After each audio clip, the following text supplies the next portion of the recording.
ایک ریل تھی سمجھوتا ایکسپریس، نام میں دوستی کا احساس لیکن انجام موت کا پیغام۔ یہ صرف ایک بلاسٹ نہیں تھا، یہ دو ملکوں کے درمیان ایک ایسے راز کا دروازہ تھا جہاں صرف درد، سیاست اور سوال ہے۔ 1994 میں جب سمجھوتا ایکسپریس نے پہلی بار دلی سے لاہور تک سفر کیا تو لوگوں کے دل بھر آئے۔ یہ صرف ریلز کی آواز نہیں تھی، یہ ایک رشتہ تھا جو پارٹیشن کے زخموں پر مرہم بنانے آئے تھے۔ یہ ٹرین ان ماؤں کے لیے تھی جو لاہور کی گلیوں میں اپنے بچپن کی یادیں ڈھونڈتی تھی، ان بزرگوں کے لیے تھی جن کی یادیں تقسیم سے پہلے کے ہندوستان سے جدا تھی۔ ہر ہفتے یہ ٹرین دو ملکوں کے درمیان ایک چھوٹی سی امید بن کر چلتی تھی، لیکن 18 فروری 2007 کی رات نے سب کچھ جلا کر رکھ دیا۔ رات کے 10:30 بج رہے تھے۔ سمجھوتا ایکسپریس نے دیوانہ اسٹیشن کو کراس کیا۔ اندر کا ماحول پرسکون تھا۔ ایک ماں اپنے 3 بچوں کو لوری سنا رہی تھی۔ ایک جوان کپل پہلی بار بنا درد کے ایک سیٹ پر بیٹھا تھا۔ ایک ہندو لڑکا اور پاکستانی لڑکی۔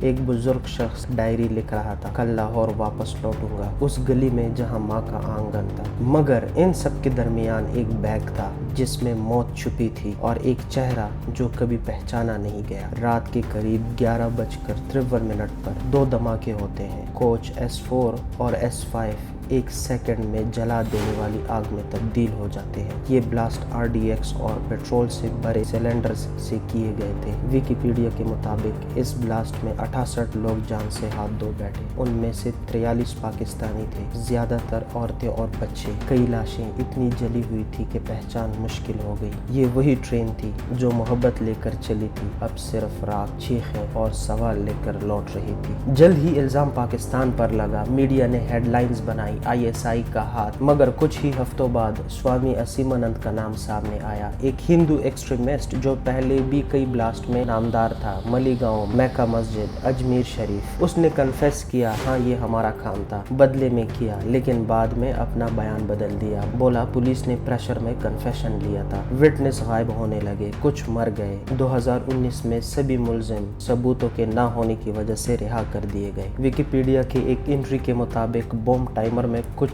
چھوٹی سی ٹائمنگ کی غلطی تھی۔ اگر بلاسٹ صرف 10 منٹ بعد ہوتا تو ٹرین پاکستان کے اندر ہوتی، انڈیا کا الزام سیدھا پاکستان پر جاتا اور ہو سکتا جنگ کا آغاز ہو جاتا۔ ایک دوسرا اینگل یہ بھی تھا، کیا یہ انڈیا کے اندر ایک پولیٹیکل میسج تھا یا صرف ایکسٹریمسٹ کا ذاتی بدلہ؟ لاہور، قصور، فیصل آباد، ہر شہر میں لوگ صرف یہ پوچھ رہے تھے، ہمارے ساتھ یہ کیا ہوا؟ جن لوگوں نے کبھی نفرت نہیں کی ان کی لاشیں واپس آئی، بچپن کی یادوں کا سفر موت کا انتظام بن گیا۔ کچھ مائیں آج بھی پاسپورٹ سنبھال کر رکھتی ہیں جسے وہ لے کر واپس لوٹنے والے تھے۔ کچھ بابا اب بھی بارڈر کی طرف دیکھتے ہیں، جواب کے انتظار میں۔ سمجھوتا ایکسپریس جسے دوستی کا پیغام بنانا تھا، وہ سیاست کا شکار بن گئی۔ کیس بند ہو گیا، میڈیا نے ہیڈ لائنز ہٹا دی، لیکن جن کے اپنے گئے ان کا غم اب بھی وہی ہے۔ کیا یہ پولیٹیکل کور اپ تھا یا اصل قاتل کسی اور لباس میں تھا؟ جب بھی کسی ریل کی سیٹی سنو، ایک بار سوچنا کہ 2007 میں ایک ایسی بھی ٹرین تھی جس میں لوگ گھر واپس جا رہے تھے، لیکن گھر ان کا انتظار نہیں کر رہا تھا۔